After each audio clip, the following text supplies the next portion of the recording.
A day in the life of a grad student in UP Diliman. So for the past 3 days, I was around UP Diliman because I was attending this conference. It was about Sikalihang Pilipino celebrating its 49th conference and I would say 50th year in its existence. Sikalihang Pilipino is really the way for a Filipino psychology to come about. No? If you think about a lot of the topics talked about in psychology, many of them do come from a Western background. And this conference was really helpful for me as someone who's still getting into the field, learn more from practitioners, scientists, and advocates of Sikalihang Pilipino, and understand just why it is so important to be able to understand the context from a Filipino perspective.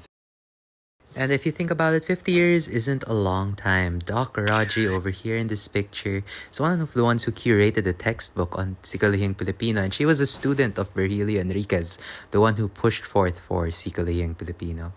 And hearing about these speakers from their backgrounds and just learning from them was just refreshing. It's not something you can really get in textbooks, and just realizing that the discipline is young is lovely and exciting for me. Then on the third day, we chose breakout sessions for topics we were interested in, where presenters got to share their studies, such as this one on the experience of female delivery riders.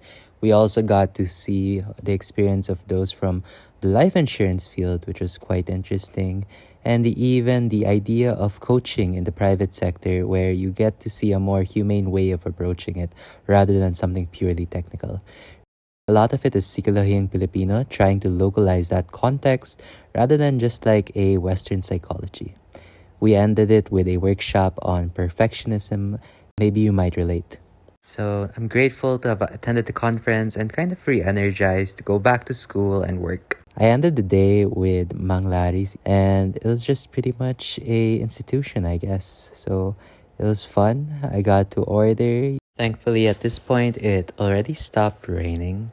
So as you can see, people were just chilling, vibing, and then I got my order.